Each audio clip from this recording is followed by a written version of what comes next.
on. But I think we can do it. Can you hear me? Yes. Is it on up above? Yes. Sam, can you hear me? And Sam, it's good to see you. Take care.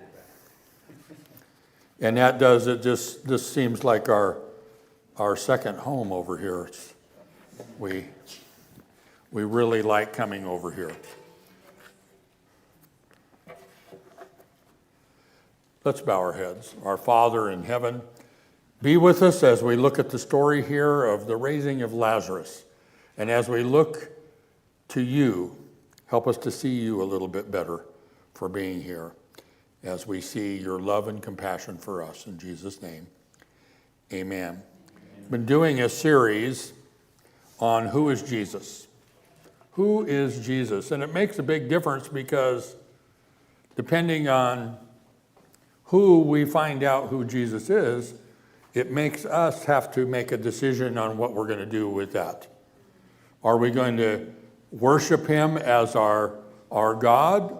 Or are we just going to say he was a significant person in history? It requires us to make a decision. In John chapter 11, and you can follow along with me if you want, I'm going to be reading it here, and I've shared this before. I usually need reading glasses, but if I take the thing and I print it on my printer, it comes out in bigger letters, and I don't need to use. I can actually read it without glasses because I really don't like glasses. I don't like hearing aids, and I don't like glasses. I was told that I needed hearing aids, and so I went and, I went to a hearing aid place, and they want like $5,000, $6,000, $7,000 for hearing aids, and it's like, so I went the cheap route, and what do they have on Amazon? So I got some hearing aids on Amazon for $100 and something bucks, and they're really nice. And I could hear Sam if he was talking, but the only problem is I can hear my voice even louder, and it was blasting out my ears with my own voice because it picks that up too. And I finally said, okay, this is not working for me right now. It would be good if I needed to hear stuff, but if you have to talk at all, it didn't work for me anyways. Maybe some of you have, I probably need adjustments and do other stuff on there, but anyways, John chapter 11. Now I believe it's Mark, it talks about that, it's Luke, actually, it's the book of Luke. And it says that Jesus was able to go to Mary and Martha's house and Lazarus, and it was this time for downtime. They didn't have a downtime. It was like people all the time. It said that they didn't have time to rest, sleep, or even eat because there was people after them all the time. And Mary and Martha's house was a place that they could get away. Now, previous to this, in earlier chapters of John,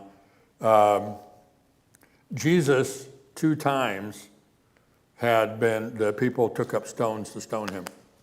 One time when he said, before Abraham was, I am, one of his I am statements, and they took up stones because he was claiming to be the God of the Old Testament. He was claiming to be the God in the burning bush, the I am God. And the Jews knew what he said when he said that, and they took up stones to stone him, and he hid himself. And then again, later on, they took up stones because he claimed that God was his father. And to them, he was blaspheming. And Jesus left Judea, and he was there's actually a town, not just a territory, there's a town of Ephraim. And I actually looked it up on the map, and it's in the area of Bethel, Shechem, in that area, and there's a town of Ephraim, and that's where Jesus was. And it says here that Mary and Martha, it says Lazarus became sick. And Mary and Martha sent a messenger to Jesus the one that you love is ill. And that's really what the message was, with the idea, if Jesus knew that Lazarus was ill, he would come right away and heal him. But what did Jesus do? It says, now Jesus loved Martha and her sister Lazarus. This is in verse 5. Verse 6 of John 11 says, so when he heard that Lazarus was ill, he stayed there 2 days longer. And it's kind of like Mary and Martha and Lazarus were the ones that he loved. So when he heard that, he stayed there 2 days longer. That kind of doesn't make a whole lot of sense in some ways, does it? No, it doesn't. It doesn't. And he stayed there. After this, he said to the disciples, let's go to Judea again. The disciples said, Rabbi, last time we were there, they picked up stones to stone us. You're going to go back there again? Jesus answered, are there not 12 hours in the day? If anyone walks in the day, he does not stumble because he sees the light of this world. But if anyone walks at night, he stumbles because the light is not in him. After saying these things, he said, our friend Lazarus has fallen asleep, but I go to awaken him. And they said, oh, if he fell asleep, that means he's gotten over his illness. You know, that's one of the things, fall asleep, he got some rest, he's been in illness, and he says,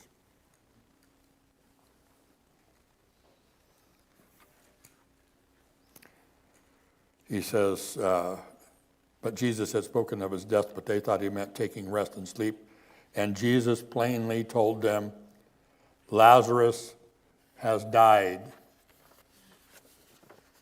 And for your sake, I was glad I was not there, so that you may believe. But let us go to him. It's interesting that Thomas, later on, doubting Thomas, is what he was known as because he didn't believe that Jesus had risen from the dead. Thomas said, and he was also known as the twin, said to his fellow disciples, let's go also, that we may die with him, thinking that if they're going to Jerusalem, they're going to kill him. Now, when Jesus came, he found that Lazarus had been dead for 4 days. I'm just looking at the thing here. We're really late right now, 12:30. Actually, the clock hasn't been changed, but I just wanted to shock you on that one. And that may be something, maybe when we get done, we can take that down and change the clock or something. I don't know if you knew this, but last week the time changed.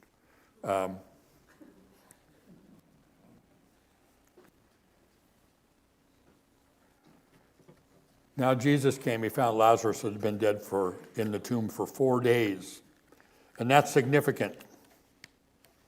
It says Bethany, where Mary and Martha lived, was near Jerusalem, about 2 miles away.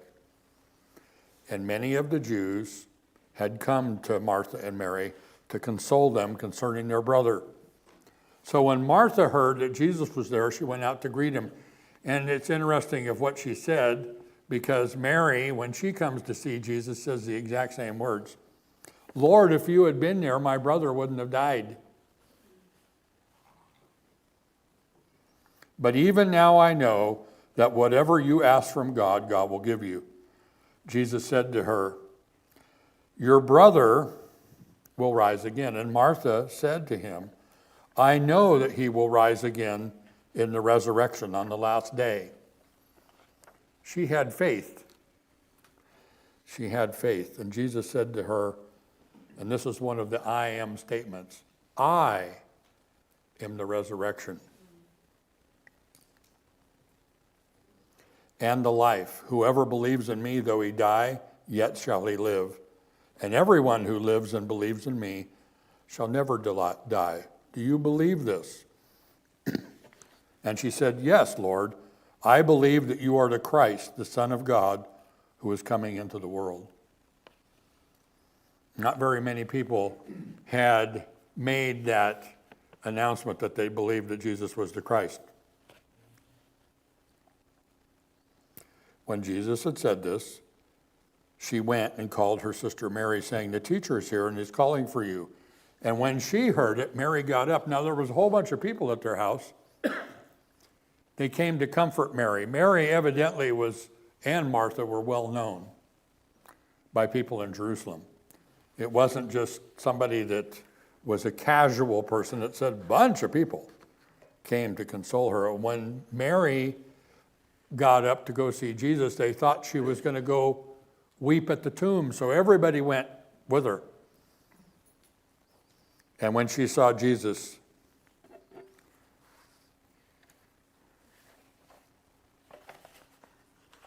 she said something that was almost exactly the same as Martha. "Lord, if you had been here, my brother wouldn't have died." Jesus was still in the same place where he was.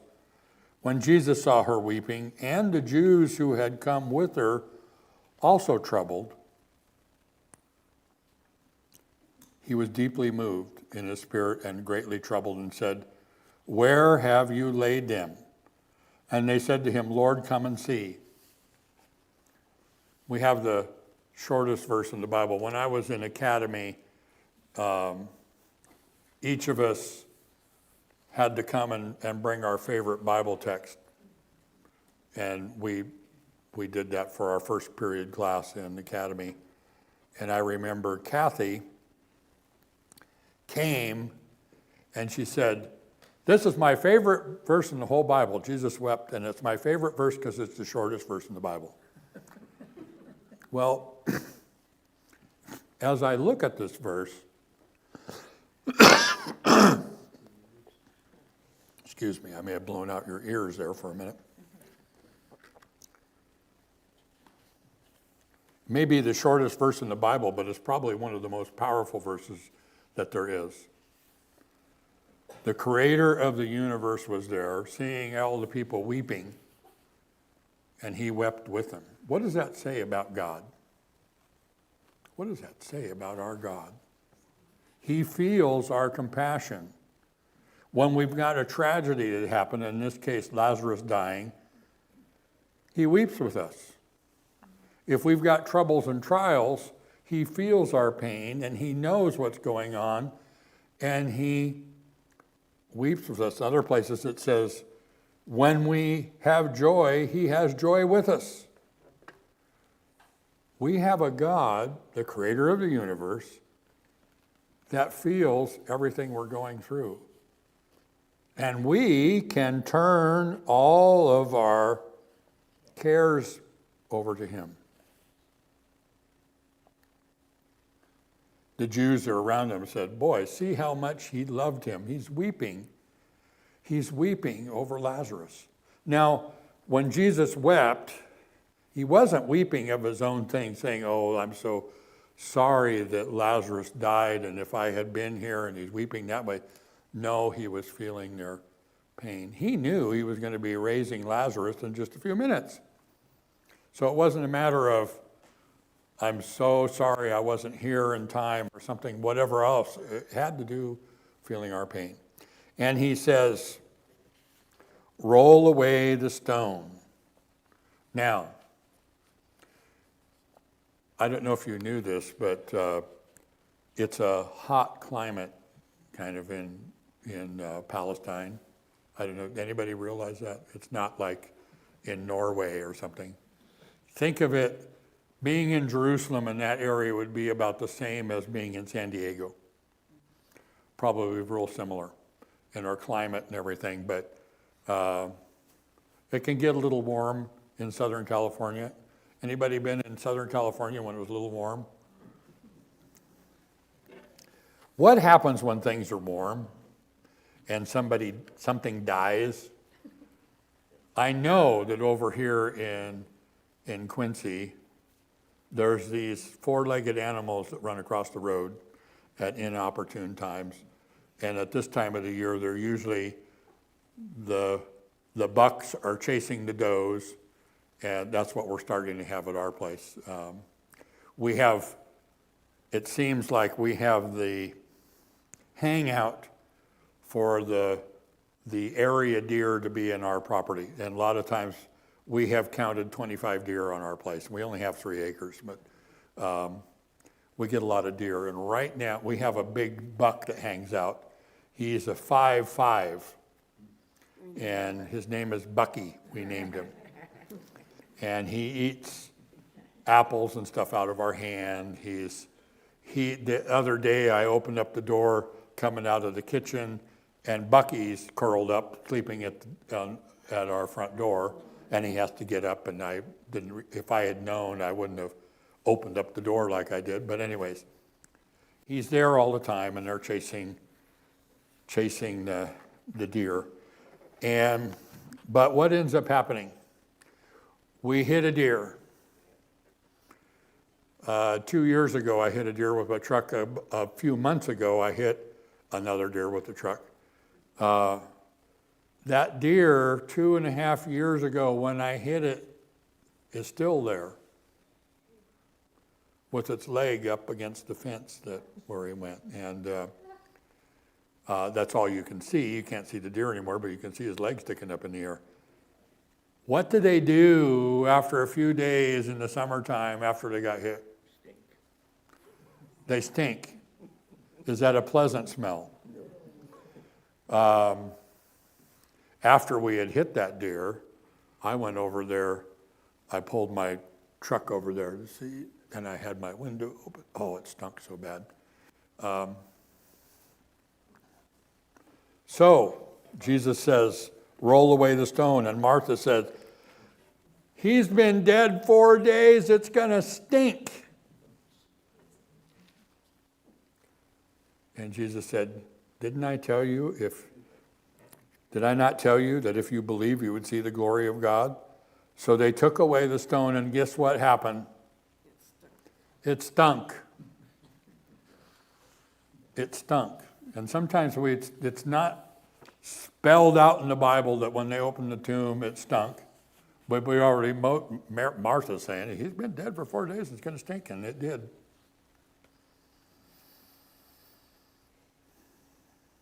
And Jesus says, Father, I thank you that you have heard me. I knew you always heard me, but I said this on account of the people standing around, that they may believe that you sent him. I was looking over the story in Desire of Ages, and some of the religious leaders were here. Now, they had denied, it's interesting, I hadn't thought about this, they made excuses for the things that Jesus did.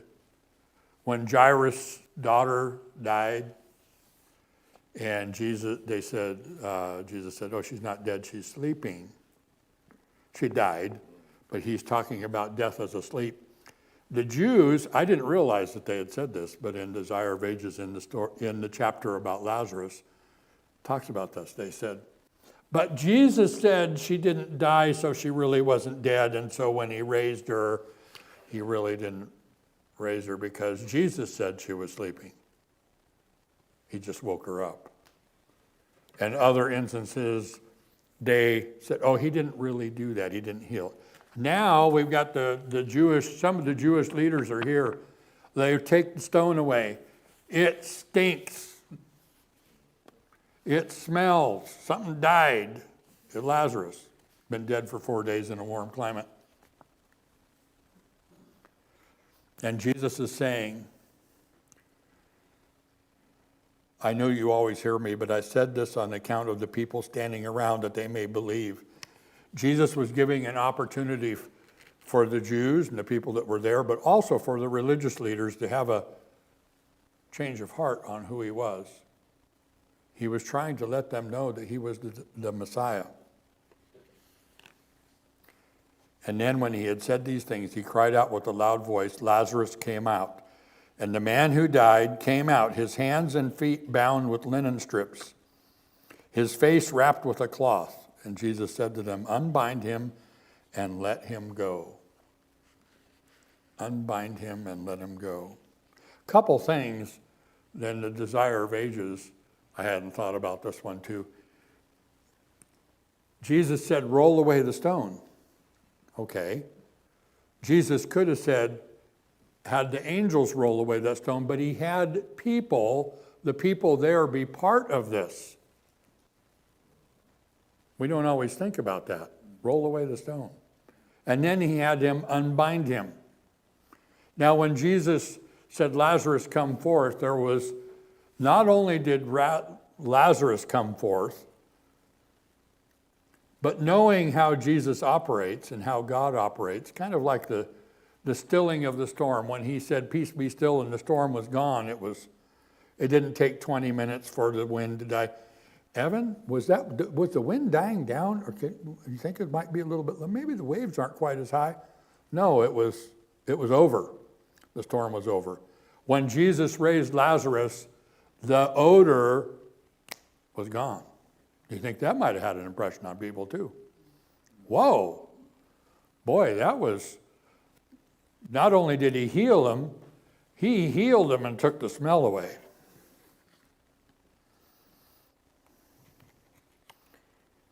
And then it says, as we continue on, people left there and went to the Jewish leaders and went to the Pharisees and told them what Jesus had done.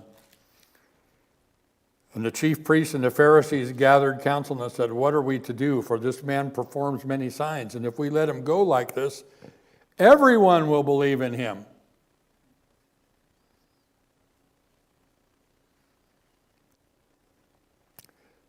And the Romans will come and take away both our place and our nation. But one of them, Caiaphas, who was high priest that year, said, you know nothing at all, nor do you understand that it is better for you that one man should die for the people, not that the whole nation should perish. Was there some truth in that? Yes.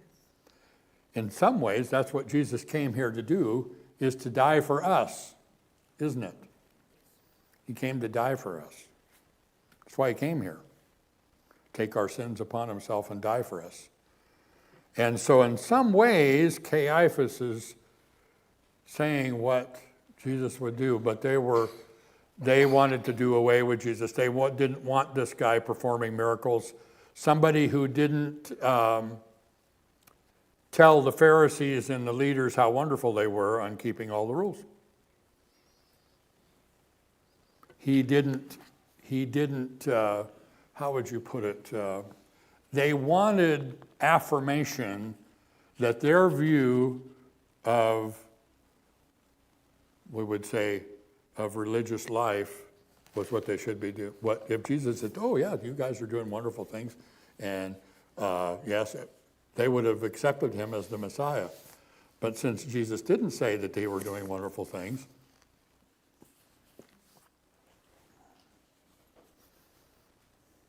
and he was trying to show them what he was all about, what God's kingdom was all about, and because of that, they wanted to have Jesus killed. He said this in verse 51, he said this not of his own accord, but the high priest that year, he prophesied that Jesus would die for the nation, and not for the nation only, but also to gather into one the children of God who were scattered abroad. So from that day on, they made plans to put him to death. And it says, Jesus therefore could no longer walk openly among the Jews. Now, the next thing that happens in the book of John is we have Simon's feast. Who was the guest of honor at Simon's feast? Jesus and who? Lazarus. Now, when that feast was over, the Jews said, not only are we going to have Jesus put to death, but they wanted to put somebody else to death too. Do you know who that was? Lazarus. You know, there were so, when you're under Satan's, following what Satan wants you to do, you get such crazy ideas on some of the stuff that it's, so you can't kill the miracle worker and leave his greatest miracle walking around. So not only are we going to kill Jesus, we're going to kill Lazarus too. And that's what they planned to do after Simon's feast. The lesson that we have here we've looked at, now I can't even remember what the stories we had. I had the blind man 2 weeks ago, the man born blind and healed. And we had, I can't remember what the story was before that. The light of the world, bread of life. It was, Did we do the good? it was the lady at the well, woman at the well. Each of these stories, and we'll continue on with some other ones as we go along because we can never run out of stories about Jesus. We find different aspects about Jesus. This one is that we have a compassionate God that feels all the pain and suffering that we go through, whatever that is. And we can turn that over to God. He doesn't say, Evan, I feel your pain. I hope you're better. He's there with us as he goes through this. He's there with us. When we go through sorrow, when we go through anything that we go through, we can turn ourselves over to him. Michael is going through a big thing, and so is his family right now. And I know Michael, that he has turned himself over to God. He's turned himself over to God. My wife, Kathy, when she was very ill, she was terminal, and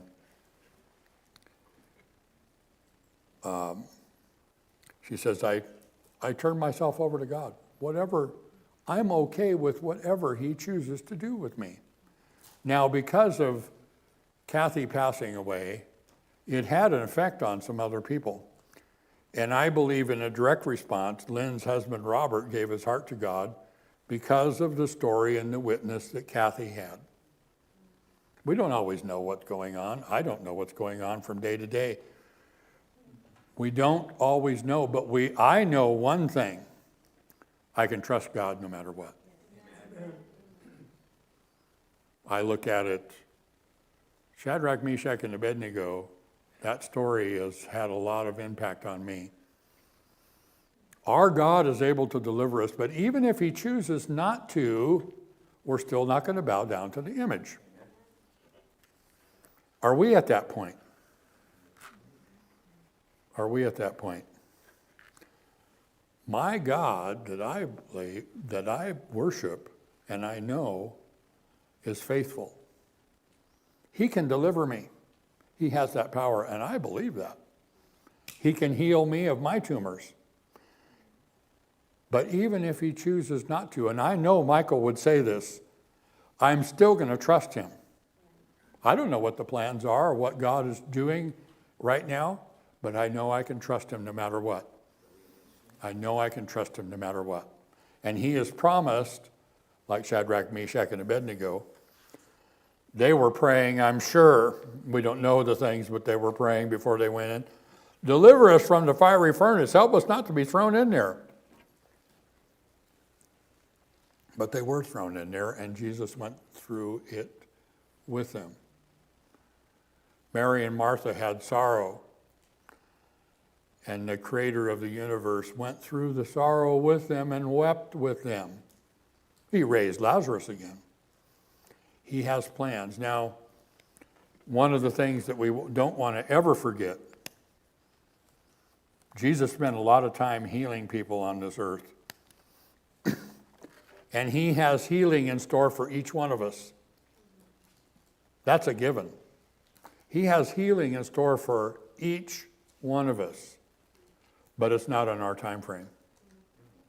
It may not be until the resurrection that we're healed, but he has healing in store for us. And I can put my trust in God, and that's the key part. Do we trust God? Have we learned how to trust him? Have we learned how to trust him? And if we haven't, we never get in and learn how to trust our God. He will take care of us. He is a compassionate God. He does weep with us. He does feel our sorrows. We're going to have our closing song, which is 223, Crown Him with Many Crowns.